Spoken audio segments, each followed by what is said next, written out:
gummy bear.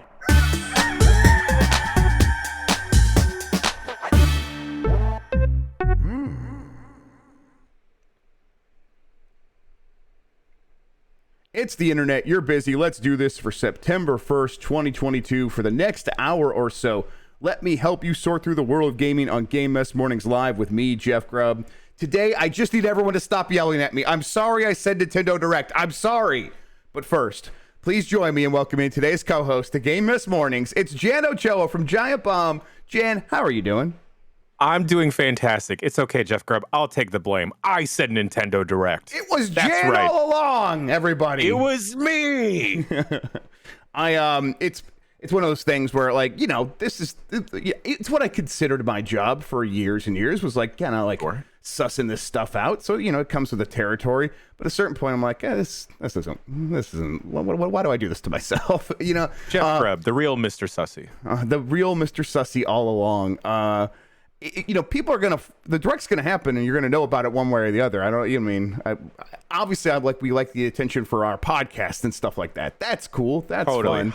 Hot pods. Yeah, pods. Getting those hot pods out there. But Jan, has there ever been like something secret that you've known about that you're like, you just were happy to keep to yourself and like, I don't have to share this with anybody?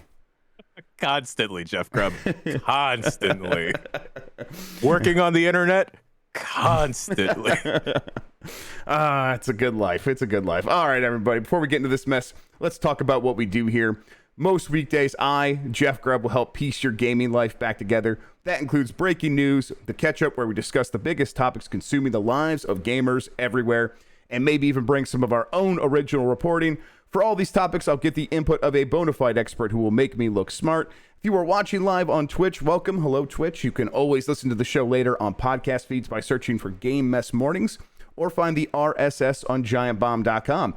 You can also catch the show later with chapters and timestamps on YouTube. Hello, YouTube. Okay, we have a lot to get into, so let's start the morning mess with Phil Spencer confirms Overwatch, Diablo, and Call of Duty are headed to Game Pass. This is, I think, from an interview he did where he said, we are expanding choice in two ways: through the creation of Game Pass, which gives players a subscription option, and by bringing more games to mobile platforms, including through our cloud game streaming technology. Subscription services like Game Pass make gaming more affordable and help players from all over the world find their next favorite game. Game Pass empowers developers to bring more games to more players, not fewer. We intend to make Activision Blizzard's much beloved library of games, including Overwatch, Diablo, and Call of Duty, available in Game Pass, and to grow those gaming communities by delivering even more value to those players. We hope to continue growing Game Pass, extending its appeal to mobile phones and any connected device. Now, it was very obvious that this was going to happen once the deal goes through. What is maybe worth pointing out here is he is talking about this in a way that feels like he thinks it is gonna go through, because previously he'd been like, listen, we can't really talk about our plans until things are a little bit further along. The fact that he's out there just saying, no, when this happens, this is what we're doing. To me, it speaks to a confidence that the deal is going to close, and you know, maybe by the end of this year, these things will have happened. I don't know. What do you think, Jim? Oh boy. He sounds very confident, and this sounds very finalement that he's already seeing the writing happening, that the ink is dry to Phil Spencer. This would be huge for Game Pass. I mean, we've seen how the numbers for Diablo Immortal, how that does on mobile. Imagine how much folks will shell out for Game Pass, or the droves of people that'll get Game Pass if they can do it on mobile and play something like Overwatch and Diablo. Like those two alone, I feel like would be killers for the Game Pass service. Especially, like, I mean, we talked about that Logitech device on the Bombcast this past Tuesday. Right. If that's something that can get like Xbox Game Pass and like the streaming aspect to that down pat, geez, you could see so many folks just spending hours and hours on like what they would consider a proper Diablo game. Yeah, exactly. It's the kind of thing where obviously this is their long-term path here, where the Xbox is selling very well. We'll talk about how the Xbox is actually selling pretty well continuously in Japan and stuff like that here in a little bit. But it's that's not the long-term, like 15 years out goal. At that point, they expect, I think, at least an equivalent number of people, if not significantly more, to be accessing Xbox games from almost any device that is capable of like streaming them in, or playing them natively, whatever. Who knows what the power of like a phone will be like at that point. But either way, it's like they expect, I think, that, you know, you're just going to think about like, I want to play that game. And of course it is wherever I want to be playing games, because that makes the most sense. And they're putting the pieces into place on the board. And, you know, once they're able to like pull off this strategy, we'll see if it's going to actually work. But it definitely seems like a strategy that could work and has. I mean, you described a scenario right there where people would want to be in this ecosystem to not miss out on that sort of gameplay experience. So, yeah, everything here continues to make sense for like their long-term strategy, and also it's like short-term goals as well of taking Game Pass from 25 million subscribers to 35 million. That right now, the primary driver is every time someone buys a new Xbox, like they're buying a new Xbox, you get Game Pass alongside it because it just makes sense. That's like been driving their growth, even as they haven't had a lot of games. But as you start putting bigger and bigger stuff in there, making like Call of Duty an option, and your friends are always playing Call of Duty, now you go play with them if you're just in Game Pass. It just makes sense, and it's going to kind of continue growing their strategy for them. And like, I feel like for the longest time, people have been asking and questioning or wondering when Microsoft is going to get into the handheld market. But this is their in. They're completely skipping over making something like a piece of hardware themselves. And like, no, you know what? We'll just be on all of the phones. Yep. And just spare that cost on them, you know? Yeah. And it's, you know, I think that maybe that's not a perfect way of executing this, but I think it's the one that they believe in. And I think they are probably right in that eventually we will get to a point where most people from emerging markets and most kids in established markets won't think twice about accessing mini games from their phone. Not mini game, but most of their games through phones. And so like whatever input method they end up using for those games, it'll just be normal to them.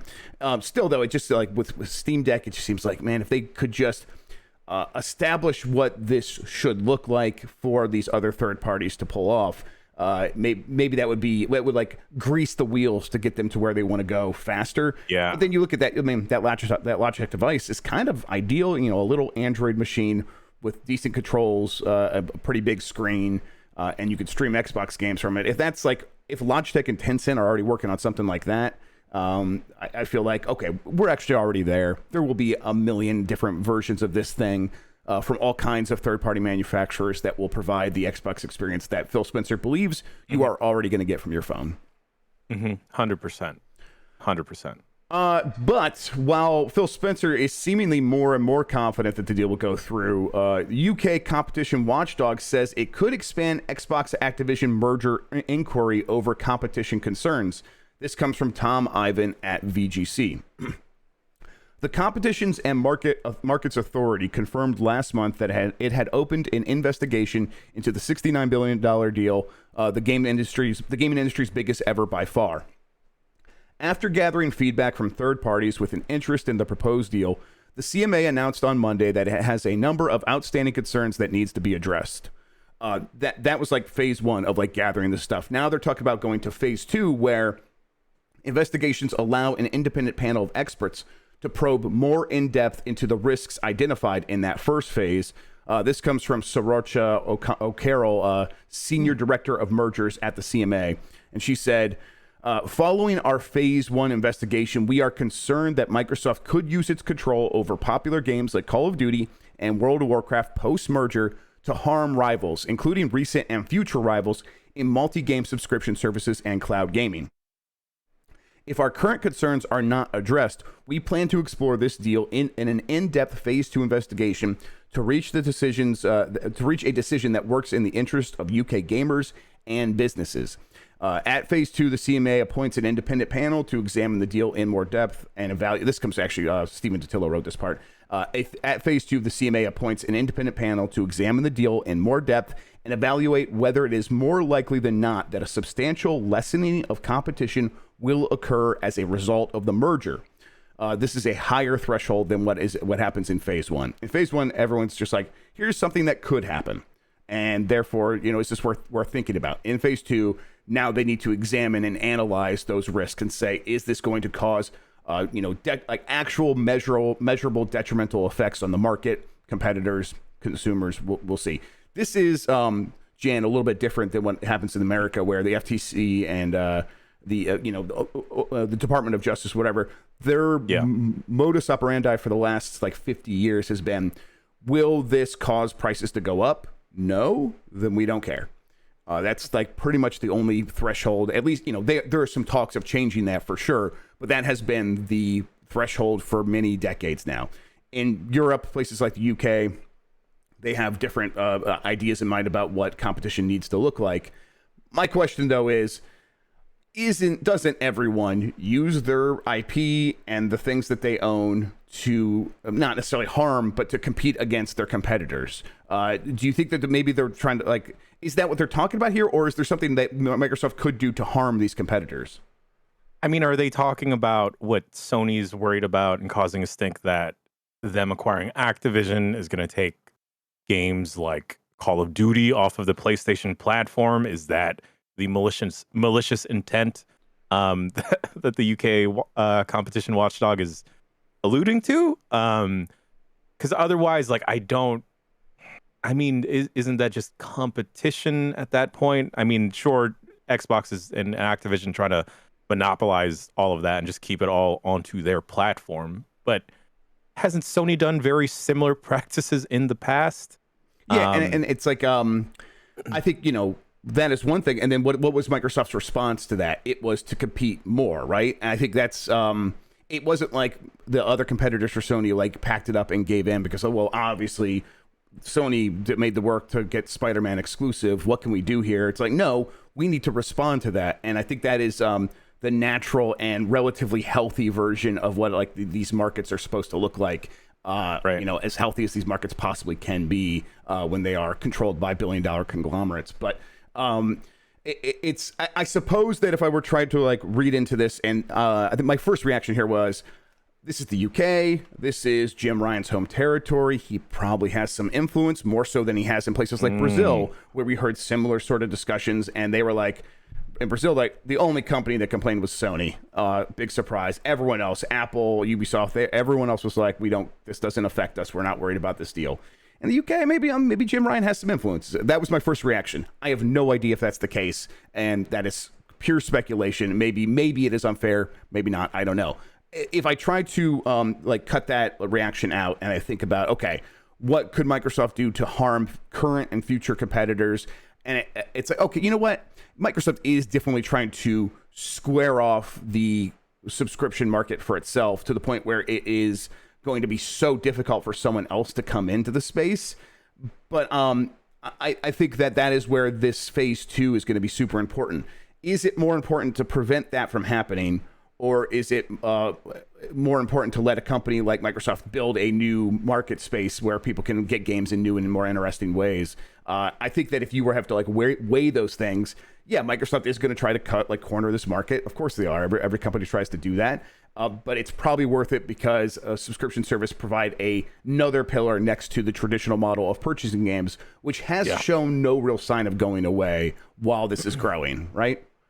No, not at all. I mean, have there been significant impacts to sales on Microsoft platforms because of Game Pass? I don't believe there's something super tangible results to see from there. No, they've only suggested very quietly a few times that people that get Game Pass buy more games. They've said that a couple times. It's like, it's okay. I'll believe you, sure, but it's like I think that the idea that people that get into Game Pass get more engaged and spend more money on other things because they're playing more often with their friends is very realistic.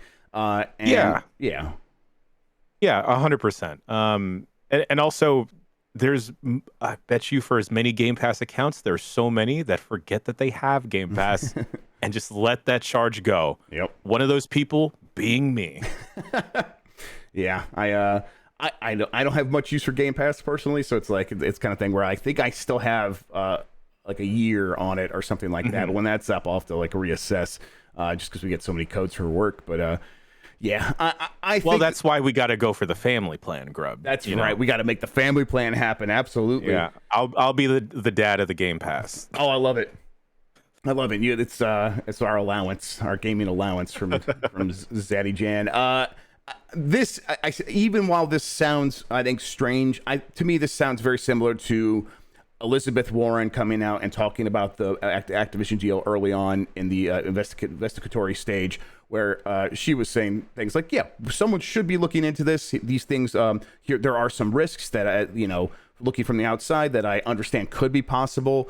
I think that once this investigatory body looks into this, they will likely say, "Okay, yeah, some harm could come to the competition, but not so much that it's unlike most other deals that are happening." This still doesn't even make Microsoft the biggest gaming company in this market. They are just trying to compete, and it would be weird for us to stop them when we don't stop other companies from competing in similar ways, if not maybe on this $69 billion scale.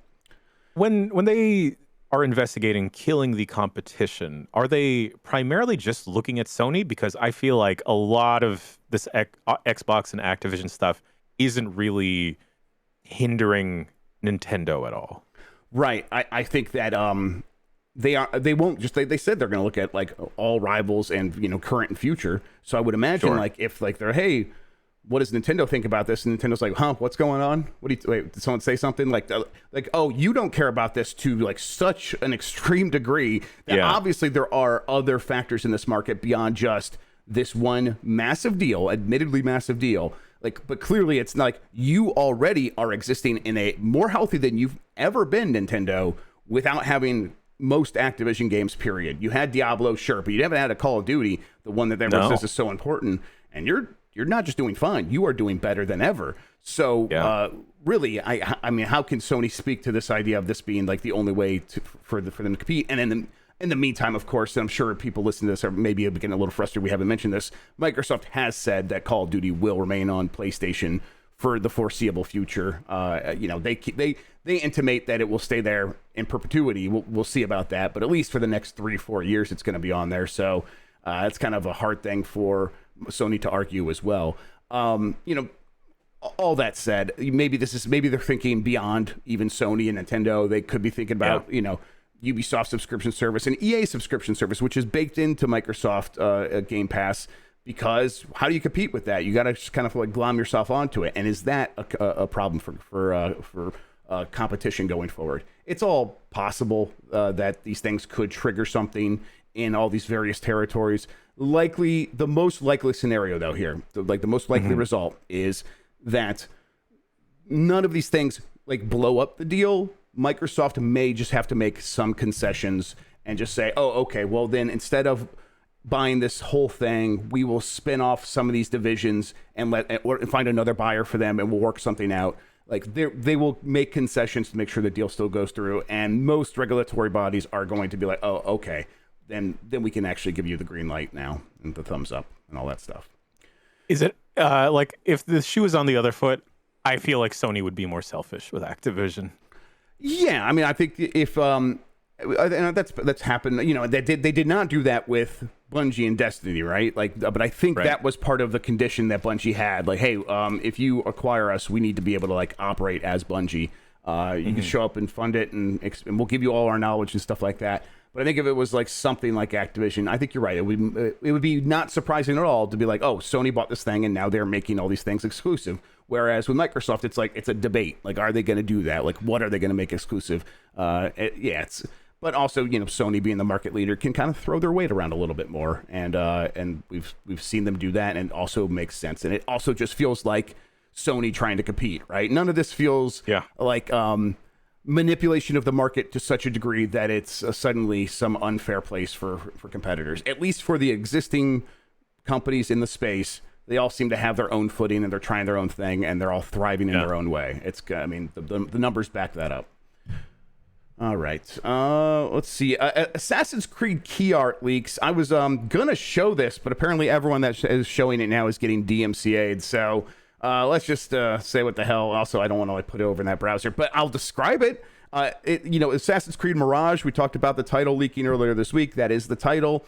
This is key art for what looks like the 40 Thieves quest in the game. Looking at it, I'll say that it looks like if the magic, like art from the Magic the Gathering, was turned into a video game, or maybe like a book cover that you found in like your school library, and the book is like from the 60s or 70s, and you're like looking at it in the 80s or 90s, and it's like worn like that. That's what it looks like. There's an assassin with a sword, and he's going into a room, and it looks like there's a big monster with a bigger sword. I don't know. Yeah, it looks pretty cool. This looks like a late 2000s banner on a website for someone's mud that they're advertising. Absolutely. Yes. I feel like I'm gonna see like some scantily clad ladies in this art if I click through.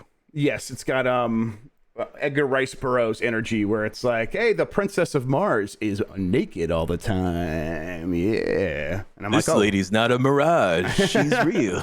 Whoa, but she's wearing the earliest bikini. The picture supposedly leaked through the Ubisoft store. So, hey, that's not anyone else's fault. That is Ubisoft. And so Ubisoft going out there and DMCAing everyone, even though it came through the Ubisoft store. Fine, whatever. I get it. Prey director says he felt gross using that name and was forced to do so by Bethesda. This comes from Zach Zweisen at Kotaku. Shout out to Zach. Prey 2017 is a very good game, according to Zach. One of my favorite games from that year, in fact. Yet its name always seemed weird. It has no connection to the 2006 Prey or its never-released sequel. Now, in a new interview, the director of the game has explained how he and the team were forced by Bethesda to use that name and how gross he felt using it. I did not want to call this game Prey, and I had to say I wanted to anyway in front of journalists. He said in a podcast interview, "I hate to lie, it felt bad to support a message I did not want."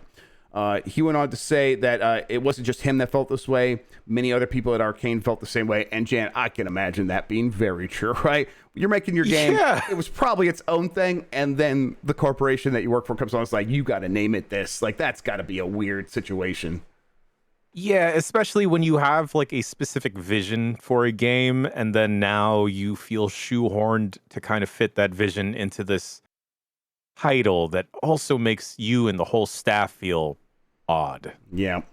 He said our game had nothing to do with Prey. There's a bit of the artistic / creative side that is insulted when you tell an artist, you know, your game, it's going to be called Prey. And you go like, I don't think it should. I think it's a mistake.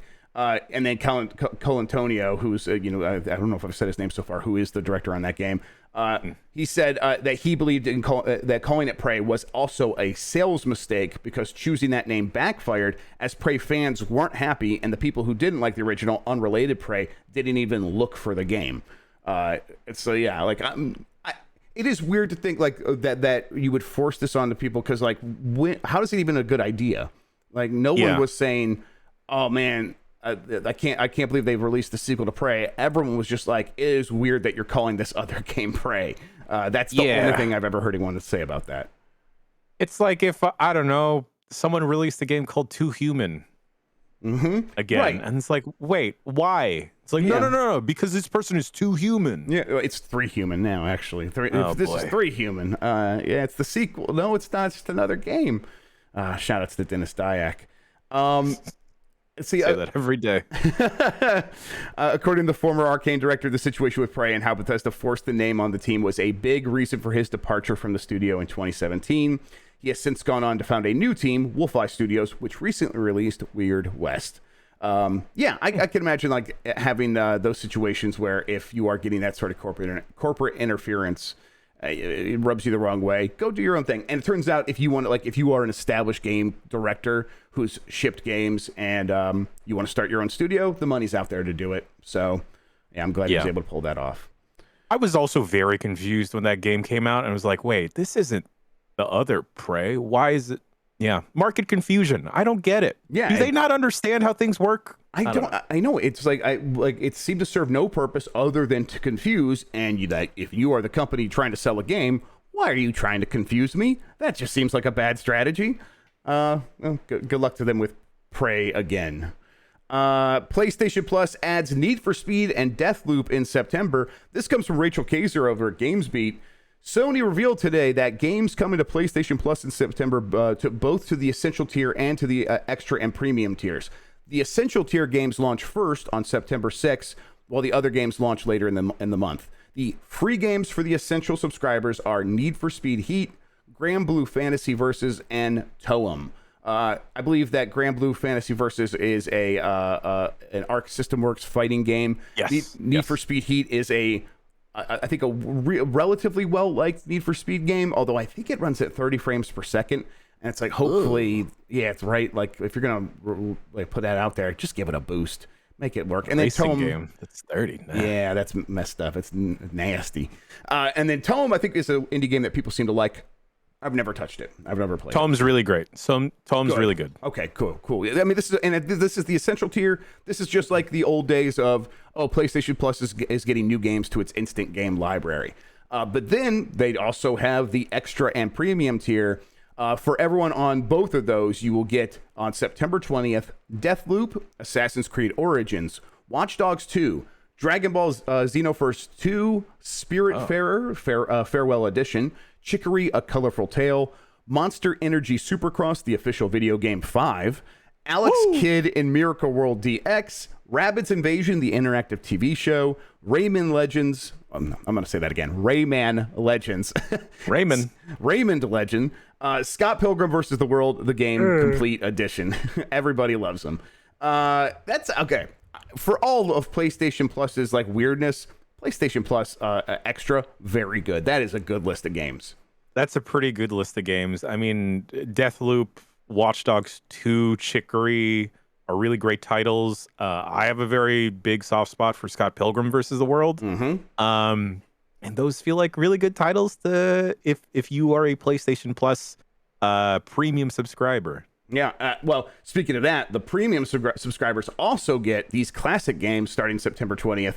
Siphon Filter 2, The Sly Collection, Sly Cooper Thieves in Time, Bentley's Hack Pack, Toy Story 3, and Kingdom of Paradise. Now, I think that in a vacuum, this list is pretty good, actually. I think the Sly Cooper games, I've never played them, but Jan is feeling it, right? You love the Slys? I saw this list come out yesterday, and I screamed at the top of my lungs inside my house. Okay, perfect. And just like in the same way that like John Cena announced on live TV that we got him in regards to SEAL Team 6 talking about getting was it Bin Laden or yeah, it was Saddam? Bin Laden, yeah. Bin Laden. I just looked in the mirror and just said, we got him. Is there a book about that? Is there a book about how the wrestlers knew before everyone else? Because I would read it. Or like a podcast series. Maybe we should do that. We should do a podcast series about how the wrestlers found out about Bin Laden before everyone else. It feels very similar to how what's-his-face in the Master of Disguise movie in the turtle costume. Dana Carvey, was that his name? Dana Carvey, yep. Here we go. Yeah. Dana Carvey announced to the cast. I think it might be announced to the cast that 9/11 happened during filming. Oh man, Master of Disguise is rough. That is a rough film. That's a tough one to watch. Disguisey. Was it the Giuseppe Disguisey? Pistachio Disguisey? Pistachio Disguisey, is that what it is? No, it does matter to me. It matters to me, Jan. You know it does. My plan has actually been on my Monday streams to actually start playing through something like the Sly series. So I'm playing Xenoblade Chronicles. We'll see how long that's going to go, but maybe next up it could be the Sly games. I was gonna say, Jeff Grubb, that's gonna take 5 years. I actually did some math on it. It's like, that would be like, it's gonna be, if at my current rate, it's gonna be like 100 weeks or something like that. Like that's yeah. So I'm gonna have to do a longer stream. Maybe during Extra Life, I'll play a whole bunch of that. We'll see. Siphon Filter 2, Siphon Filter games kind of don't hold up. I don't know what a Bentley's Hack Pack is, but Toy Story 3 is a surprisingly good game that my kids enjoy to this day. Now I think that's like the PSP version or something like that. I think that was a PSP joint, yeah. Oh, Bentley's Hack Pack is also a Sly spinoff. Oh, right. Okay, yeah, Bentley's one of the characters there. Okay, that makes sense. And then I don't know what Kingdom of Paradise is. Either way, though, this is like in a vacuum, fine. But when you look at what is like already on there and what is missing from the PlayStation Classics catalog, this feels inadequate at best. They need to there's so many games they still need to put on that service. And it just feels like an afterthought. And on their most premium, highest tier, feels like an afterthought. That's not a good feeling when you're like spending that much money per month. No, and it also should be noted that these titles we just listed off, these are coming to the streaming library. Right, because many of them are like the PS3 games and stuff like that, or Right. the PS3 updates or whatever it is. Yeah, so streaming, that's annoying in and of itself. So, yeah. All right, let's move ahead. It sounds like Halo Infinite's campaign co-op might have been delayed again. Halo Infinite's long-awaited campaign network co-op mode could have been pushed back again. In a development progress update in April, 343 said it had a late August target for the final release of campaign co-op, with the end of August fast approaching and now past. Studio community director Brian Gerard responded via Twitter to a fan suggesting that a delay for the feature could be incoming. Targets are a stake in the ground at the time, but of course subject to change, he said on Wednesday. We'll have a roadmap update tomorrow on what to expect with Infinite in the months ahead. That brings us to, let's see if I can get here, to, a roadmap that went live as we started the show today. And I'm going to see if I can like squint here, Jan. I'm going to squint in on my own monitor that's right in front of me. There we go. There we go. So actually, let's make this bigger. It looks like November is what they're saying for November to March, this whole season, but it's like one of the second item here.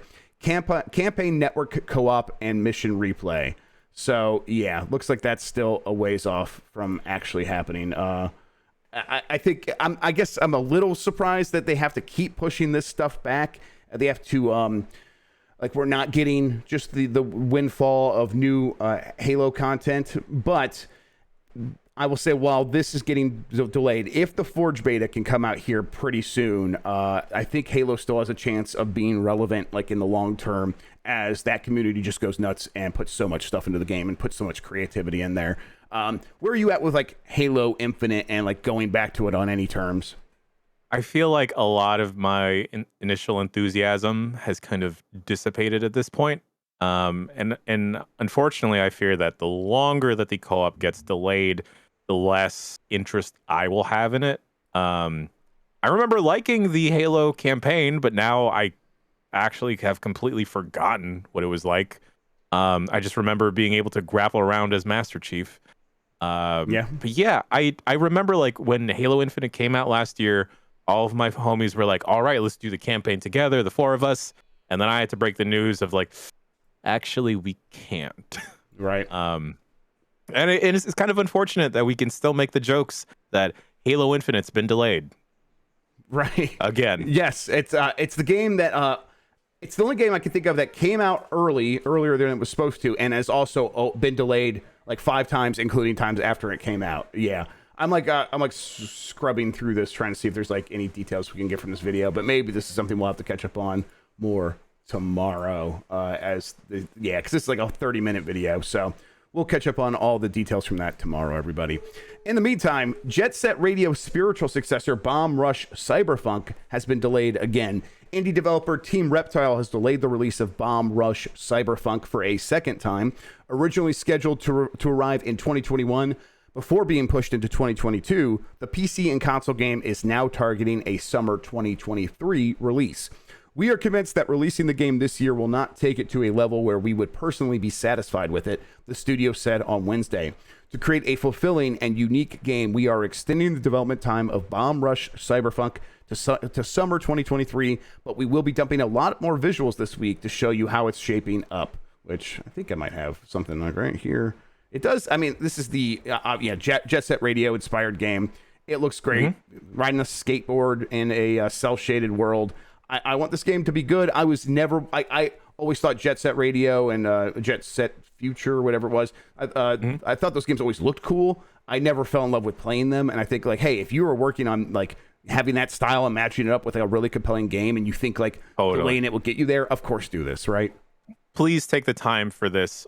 You know, because there's such a desire for a remaster of those games, and this spiritual successor, it's been on my radar since we saw the trailer. I also just can't wait to hear the music in it.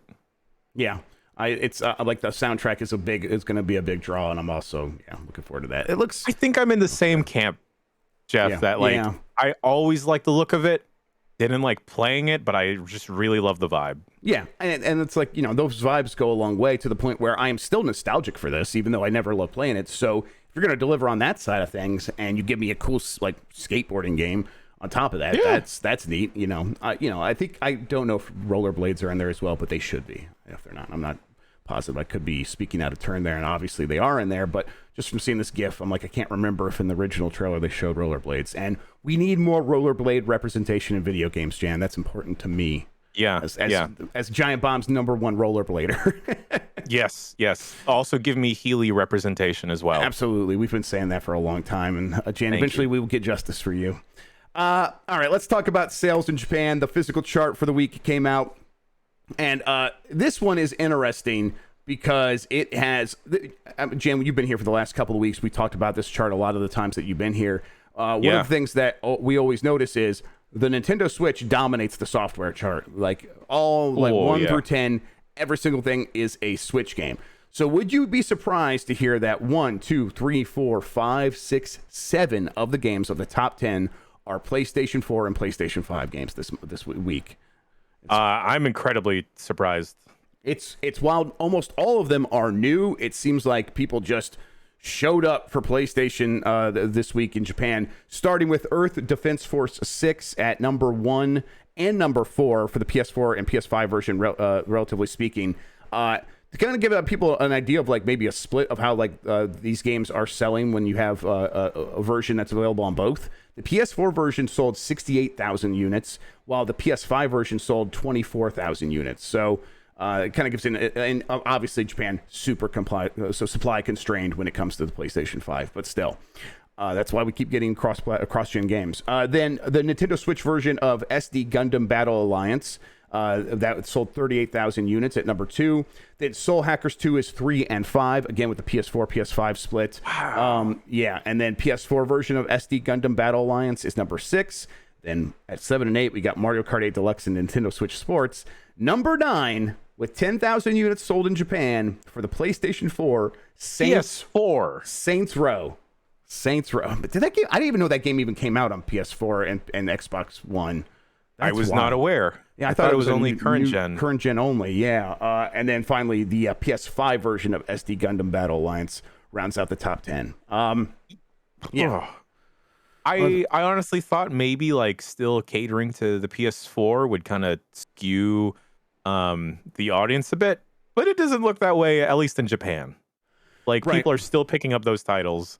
It's still working well for them. Yeah, I just think it's that's so hard to get a PS5. There's people who are like, yeah, I just want these big games that come out on the thing I already own. That's fine. I'll have to just deal with that until I can find a PS5. People in chat pointing out that Saints was #1 in the UK. We did talk about that story earlier this week. It was pretty surprising. I talked about it with Jordan, who he yelled at the UK, as he is wont to do as a Scotsman. Hardware sales, the Switch OLED with a massive 87,000 units sold. The Switch and Switch Lite then combined for about another 25,000 on top of that 26,000. So that's 100,000 Switch units sold in. Is this just 1 week? That's 1 week. How is that possible? I mean, it's the kind of thing where it's like at this point you would really expect it to be again drifting off. 100,000 Switch systems sold in 1 week in Japan. PS5, the PS5 disc version 21.6 thousand. And then the PS5 digital edition is 3.4 thousand. So, PS5 digital is very hard to come by, even like way more hard to come by than just a regular PS5. But that's like it's creeping up for the PS5 in Japan. I bet that once they have that new model on September 15th ready to go, that has like less cooling stuff in it or whatever, and the price is higher, I bet they begin shipping more to Japan. And then the Xbox Series X and Xbox Series S combined for about 17,000 units sold, which is very good for the Xbox in Japan. Not great for a console in general, of course, but this is it should outsell the original Xbox here pretty soon, and it seems like it's well on its way to catching up to the Xbox 360. So impressive stuff. And then PS4 sold 15 units. 15. Wow. 15. Yeah, that's good stuff. Jeff Grubb, there's a breaking news here from a known leaker of a certain game. I don't know if you want to touch on it. I'm opening it right now. Let's take a look here. This one comes from HypeX on Twitter, who I believe is our Fortnite main source here. He says, Fortnite Cross Spider-Verse Gwen is in Season 4 Battle Pass, which means Miles Morales comes later in the item shop. I've gotten confirmation for this from multiple reliable people, and Mida Rado got confirmation from his side too. Fuck yes. I love Spider-Verse so much. Yes. Yes. Hey, everybody. Welcome to Fortnite.com. This is where we cover all your Fortnite news. I'm like getting really close to unlocking Vader. I played yesterday after some work and stuff in between that and Terminator. I'm getting pretty close. I am ready for another like battle pass though immediately when it has stuff like this in it. Obviously, like Spider-Man is in the game already, so doing Miles Morales and Spider-Gwen, that's fantastic on top. And if they're like the Spider-Verse like models, even better. Oh my gosh, the way that like Fortnite, and I apologize again for bringing up Fortnite on yet another piece of content, but the way that they managed to meld like the different art styles, and just like different particle effects, it's just like I feel like that is what every other big company is trying to look for in terms of like marketing, and to be able to get like that stop motion glitchy effect, I bet they're trying to weave that into the Spider-Verse characters, or animating on the twos and stuff like they did with the suit in Miles Morales. Like that sort of stuff is going to look so cool in Fortnite. I bet it like looks even better in Fortnite than it does in Insomniac's game, which looked incredible. I loved the way Insomniac pulled that off. But it's just, and it's going to look so cool. You're like clashing with all those other styles. Like you said, like they make those things meld while also standing out. And so it makes you feel like you are part of this weird cohesive party. And then at the same time, you feel like you could stand out, which is ideally what you want when you are spending money in an item shop or whatever. This is like continues to be why the Unreal Engine is going to dominate for so many developers going forward. They are putting so much work into making all these things work, so that when someone's like, hey, we are going to build the metaverse, you're probably going to just do it on Unreal Engine, and Epic's going to have their fingers in that pie. So yeah, just give me an emote where I can play Sunflower, because that song has never gone oversaturated to me. All right, let's get to the catch up here. I wanted to catch us all up on the Game Mess calendar, which has got a few new entries since I talked about it on the Bombcast on Tuesday. I think this one was this one's new. NIS America Showcase is happening September 7th at 8 a.m. On September 8th, I'm gonna say it as the whitest person I possibly can be. Ryu ga Gotoku Studio TV featuring sneak peek trailer for what seems like maybe a new Yakuza game. Jan. Checks out. I'm excited for that. Then September 9th, we get the Disney and Marvel Games Showcase. September 10th, Ubisoft Forward Assassin's Creed thing. That's going to have all the blowout for that stuff. September 12th, another indie game showcase from Dual Screens. That's DUEL. They're putting together like a little indie game showcase. And they reached out to me and I'll throw it on the list. Then the week of September 12th, as far as I've been told, we should get a Nintendo Direct that week. This is the thing that we mentioned on last Nintendo Dogs. I talked about it with Mike. Now it is like everyone's talking about it now. It seems like it should have some Zelda stuff in there. Our own Quarter Dan, who's a mysterious figure wearing a cloak and shows up in our chat. He corroborated it. So I think that it's an exciting time. Obviously, Nintendo usually does Nintendo Directs in September, but it's nice to kind of hear that. Yeah, no, it's really happening, especially after they usually do Nintendo Directs in June and they didn't. Then September 15th through the 18th, Tokyo Game Show with a couple of major streams from companies like Microsoft and Capcom. I've heard a rumor that Microsoft will have a big Starfield presence in its thing there, which I'm like, that makes sense. I bet they think that can do well in Japan. I bet it's the kind of thing that could have like a global appeal. What do you think? I guess that I don't immediately see it, but sure. Yeah. All right. I mean, it's also what they have, right? It's also like the big game that they have coming. Sure. Just promise me, Xbox, that you'll have like cool Japanese-inspired retro spacesuits. Yeah. From like anime. Like orange ones. That's a really good idea. Also, to circle back for the Nintendo Direct, I think Mike said he would shave his beard if the Zelda HD ports are not there. So everybody, we got a lot of big stakes on the line here. Oh boy. And then October, the Dead Space gameplay reveal, and then October 7th through 9th, Persona Super Live, Peace Sound Wish 2022 Crossing Journey. That's our Peace Sound Wish Crossing Journey 2022. Shout outs to Peace Sound. A new Pokemon has been revealed, Jan. Have you seen it? Yeah, I've seen it. What do you think about this little guy, this special little boy? While I try to find him here. As the resident Pokemon expert of the website, I hate to let people know that I don't know if I'm excited for this game at all. I don't know. I think it's a normal thing that has happened to many Pokemon fans, Jan. So why don't we talk this through? What is happening here? I think I'm just. I mean, I like the Legends Arceus. Don't get me wrong. I think more and more I am noticing the inability to give me what I want on the Nintendo Switch. Like the hardware is very evident lately, and then every single trailer or a little promotional material for the Pokemon game, not really doing it for me. It's just really showing like the age of the Switch. And also, I feel very burnt on the fact that in that big trailer they had a voiceover narrator, only to have at the beginning of that trailer saying, "Hey, there's not going to be any voice acting in the game. This is just for this trailer." Yeah, that definitely pulled out the rug out from underneath you specifically, because I know you're on team voice acting for Pokemon, and like there's a lot of people who stand against you on that side of history, Jan. But I don't know. I think voice acting could work in Pokemon. I mean, you could do voice acting and also keep the MIDI battle cries that the Pokemon do. You can have both. Everybody, don't be afraid of it. I don't think as a Pokemon fan, as a big Pokemon fan, I apologize for cussing, but I fucking hate the MIDI cry. There it is, everybody. He said it. Replace that shit with their names. You have an excessive audio bank perhaps available. I want to hear Pikachu say Pikachu, damn it. So there's this guy, Grafefe. I don't care. I'm sorry. No, we had to work through this. We had to talk it through, and I'm glad that we were able to get those feelings on the record. I think we can expect some breakthroughs in the coming weeks, Jan, on your feelings regarding Pokemon and how they treat you. Frankly, how Game Freak treats you, which is poorly.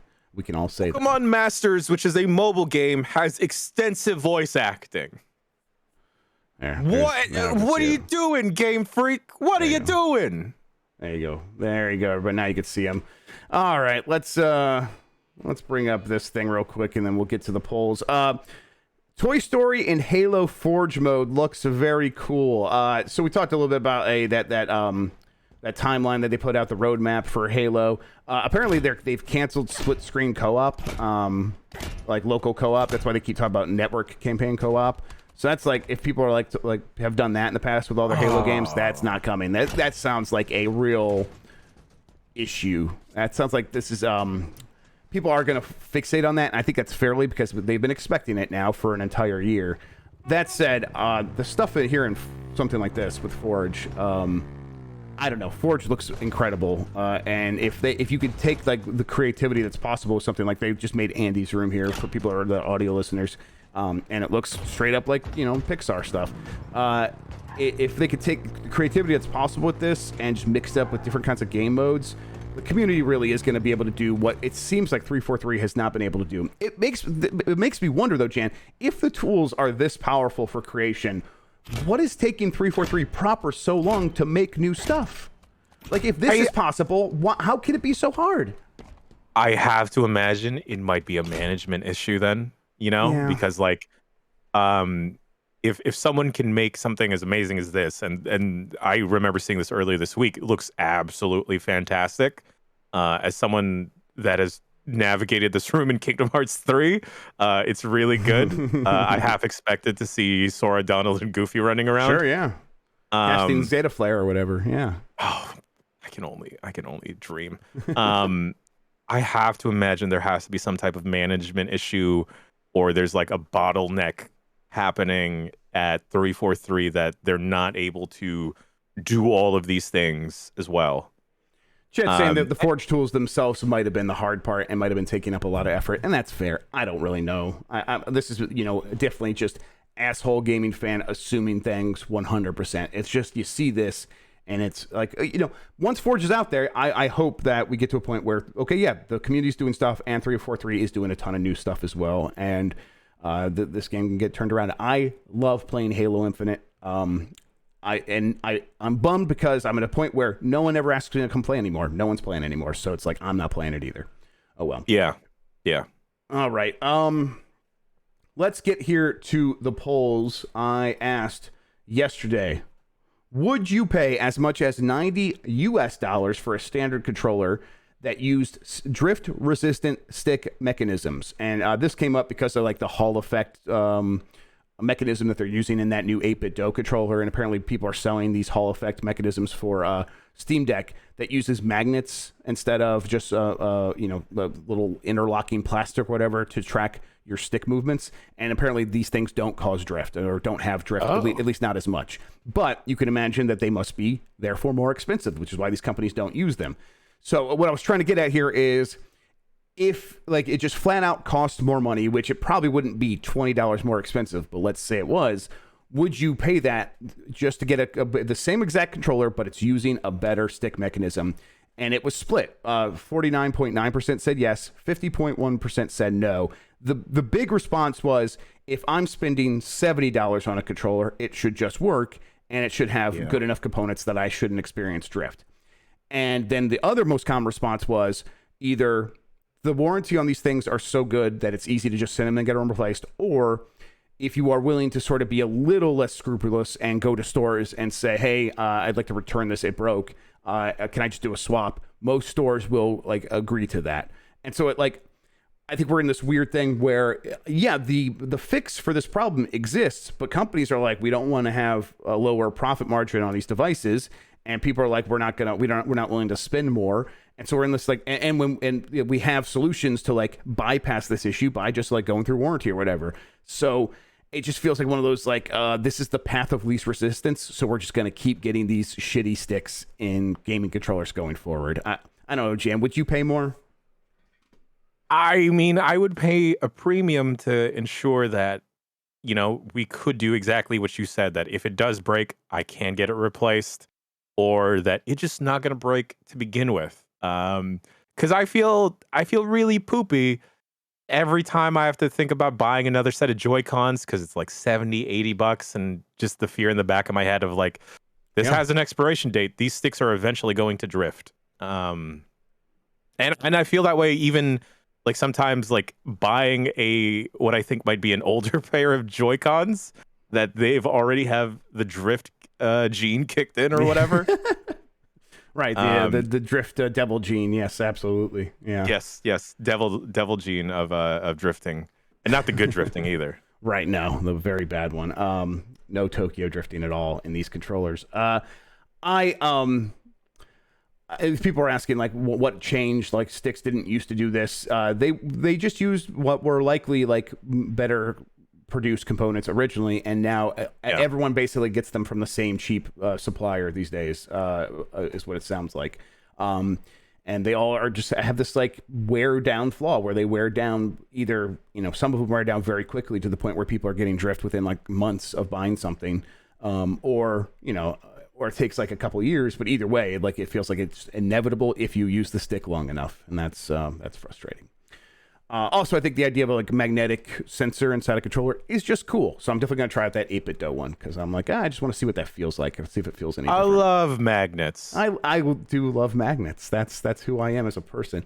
All right, let's ask a question for tomorrow. This is what I have. Do you have a game that you're looking forward to for the rest of the year? Simple, easy stuff for a Friday, everybody. I just want to know, like, we got past Saints Row. People were looking forward to that. And whether or not you liked it or not, like maybe you were looking forward to it. But it's like now, at this point, is there something about that you are excited about?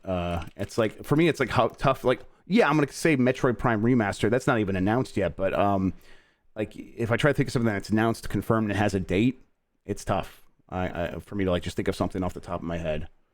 Bayonetta 3. Yeah. I think there's definitely answers. Absolutely. Wait, is Street Fighter 6 this year or next year? No, it's next year. Well, that would have been an easy layup there. Hoping that the System Shock remake is out this year. Yeah. A friend. I don't know. Yeah. Mike says Monkey Island, which I know a lot of people are looking forward to. Should I? I've never played any of those. Do you have any affinity for 90s point and click adventures at all? Other than like the ones dedicated to edutainment. Okay. I think that he could probably get into one chat. What's chat think? Do you guys think that Jan could pick up a Monkey Island game and have a good time today? If so, which one should he play? I missed out on that. My parents weren't getting like the good gaming computer at that time, so we had like. But when those things were popular, I think we still had like the Apple IIe. Like that's what we were rocking. Okay, yeah, the guy who made the edutainment ones like Putt Putt also made Monkey Island. I do make my kids play Putt Putt, and they enjoy that. So okay, I like Putt Putt.